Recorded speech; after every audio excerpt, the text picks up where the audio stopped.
इस multinational company पर यह दूसरी चोट है। इससे पहले भी एक बार यह कंपनी बिखर सी चुकी है। उस समय कंपनी के खूबसूरत कामगार स्नेहा ने अपने बॉस पर आरोप लगाया था कि वे कई सालों से उसका यौन शोषण करते आ रहे हैं, उसके साथ सोने के लिए ज़बरदस्ती करते आ रहे हैं, और यह सब बिना शादी की बात किए। ऐसा नहीं था कि स्नेहा केवल खूबसूरत ही थी, काबिल नहीं।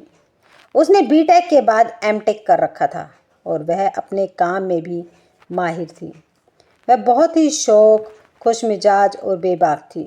उसने अपनी कड़ी मेहनत से कंपनी को केवल देश में ही नहीं बल्कि विदेशों में भी कामयाबी दिलवाई थी। इस तरह स्नेहा खुद भी तरक्की करती गई। उसका पैकेज भी दिनों दिन मोटा होता जा रहा था। वह बहुत खुश थी, चिड़िया की तरह हर दम चहकती रहती थी। उसके आगे अच्छे अच्छे टिक नहीं पाते थे। पर अचानक स्नेहा बहुत उदास रहने लगी थी। इतनी उदास कि उससे अब छोटे छोटे टारगेट भी पूरे नहीं होते थे। इसी डिप्रेशन में स्नेहा ने यह कदम उठाया था। वह शायद यह कदम उठाती नहीं, पर एक लड़की सब कुछ बर्दाश्त कर सकती है, लेकिन अपने प्यार में साझेदारी कभी नहीं। जी हाँ, स्नेहा की कंपनी में वैसे तो तमाम खूबसूरत लड़कियां थीं, पर हाल ही में एक नई भर्ती हुई थी। वह अच्छी पढ़ी लिखी और ट्रेड लड़की थी, साथ ही वह बहुत ही खूबसूरत भी थी। उसने खूबसूरती और आकर्षण में स्नेहा का भी पीछे छोड़ दिया था। इसी के चलते वह लड़की बॉस की खास हो गई थी। बॉस दिन रात उसे आगे पीछे लगाए रहते थे। स्नेहा यह सब देखकर कुढ़ रही थी। पल पल उसका खून जल रहा था। आखिरकार स्नेहा ने ऐतराज़ किया, सर यह सब ठीक नहीं है। क्या क्या क्या ठीक नहीं है? बॉस ने मुस्कुराकर पूछा। आप अपना वादा भूल बैठे हैं। कौन सा वादा?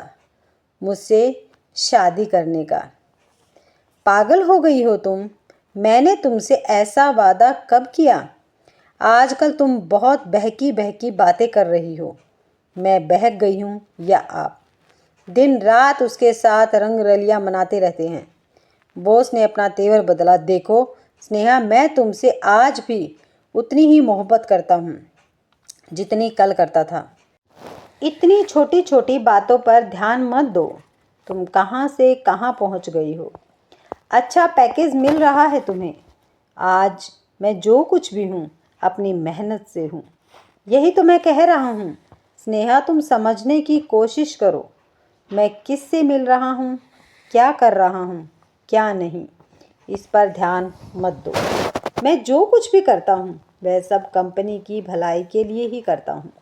तुम्हारी तरक्की में कोई बाधा आए तो मुझसे शिकायत करो। खुद भी ज़िंदगी का मज़ा लो और दूसरों को भी लेने दो। पर स्नेहा नहीं मानी। उसने साफ तौर पर बॉस से कह दिया, मुझे कुछ नहीं पता। मैं बस यही चाहती हूँ कि आप वर्षा को अपने करीब न आने दें। स्नेहा, तुम्हारी समझ पर मुझे अफसोस हो रहा है। तुम एक मॉडर्न लड़की हो, अपने पैरों पर खड़ी हो। तुम्हें इस तरह की बातों पर ज़्यादा ध्यान नहीं देना चाहिए।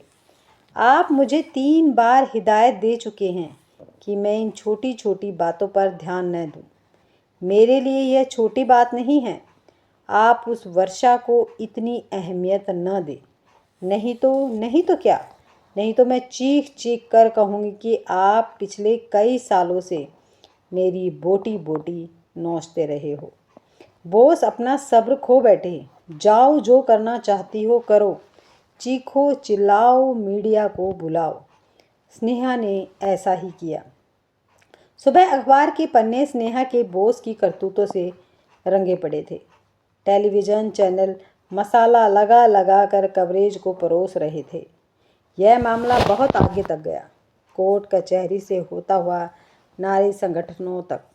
इसी बीच कुछ ऐसा हुआ कि सभी सकते में आ गए। वह यह कि वर्षा का खून हो गया। वर्षा का खून क्यों हुआ, किसने कराया, यह राज ही रहा। हाँ, कानाफूसी होती रही कि वर्षा पेट से थी और यह बच्चा बॉस का नहीं, कंपनी के बड़े मालिक का था। इस सारे मामले से उभरने में कंपनी को एडी चोटी तक करनी पड़ी।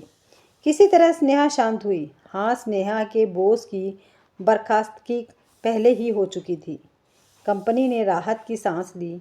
उसने एक नोटिफिकेशन जारी किया कि कंपनी में काम कर रही सारी लड़कियां और औरतें जींस टॉप जैसे मॉडर्न कपड़े न पहन कर आएं। कंपनी के नोटिफिकेशन में मर्दों के लिए भी हिदायतें थी। उन्हें भी मॉडर्न कपड़े पहनने से गुरेज करने को कहा गया। जीन्स पैंट और टाइट टी शर्ट पहनने की मनाही की गई। इन निर्देशों का पालन भी हुआ। फिर भी मर्द औरतों के बीच पनप रहे प्यार के किस्सों की भनक ऊपर तक पहुंच गई। एक बार फिर एक अजीबोगरीब फैसला लिया गया। वह यह कि धीरे धीरे कंपनी से लेडीज स्टाफ को हटाया जाने लगा। गुपचुप तरीके से एक दो करके जब तक उन्हें बाहर का रास्ता दिखाया जाने लगा, किसी किसी को कहीं और शिफ्ट किया जाने लगा। दूसरी तरफ लड़कियों की जगह कंपनी में लड़कों की बहाली की जाने लगी। इसका एक अच्छा नतीजा यह रहा कि इस कंपनी में तमाम बेरोजगार लड़कों की बहाली हो गई। इस कंपनी की देखा देखी दूसरी मल्टीनेशनल कंपनियों ने भी यही कदम उठाया। इस तरह देखते देखते नौजवान बेरोजगारों की तादाद कम होने लगी। उन्हें अच्छा इंसेंटिव मिलने लगा। बेरोजगारों के बेरौनक चेहरों पर रौनक आने लगी। पहले इस कंपनी की किसी ब्रांच में जाते तो रिसेप्शन पर मुस्कुराती हुई, लुभाती हुई, आपका स्वागत करती हुई लड़कियां ही मिलती थी। उनके जनाना सेट और मेकअप से रोम रोम में सिहरन पैदा हो जाती थी। नज़र दौड़ाते तो चारों तरफ लेडीज चेहरे की नज़र आते थे। कुछ कंप्यूटर और लैपटॉप से चिपके, कुछ इधर उधर आते जाते। पर अब मामला उल्टा था। अब रिसेप्शन पर मुस्कुराते हुए नौजवानों से सामना होता। ऐसे ऐसे नौजवान जिन्हें देखकर लोग दंग रह जाते।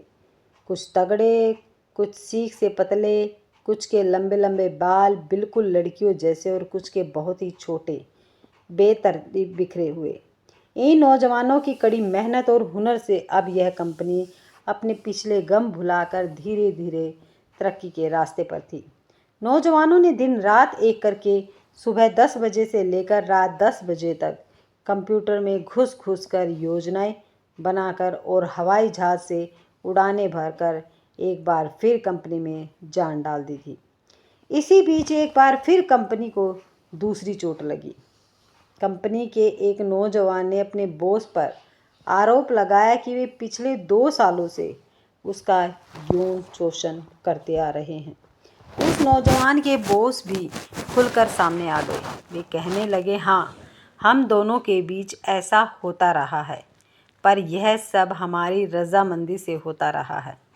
बॉस ने उस नौजवान को बुलाकर समझाया भी। यह कैसी नादानी है? नादानी तो आप कर रहे हैं सर। मैं? हाँ, और कौन? आप अपना वादा भूल रहे हैं। कैसा वादा?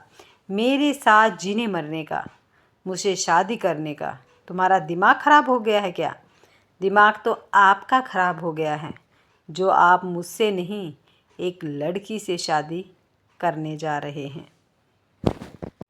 अगर आपको ये कहानी पसंद आई है तो वीडियो को लाइक, शेयर, सब्सक्राइब करना मत भूलिएगा। मिलते हैं नेक्स्ट वीडियो में। तब तक मस्त रहे, स्वस्थ रहे और खुश रहें।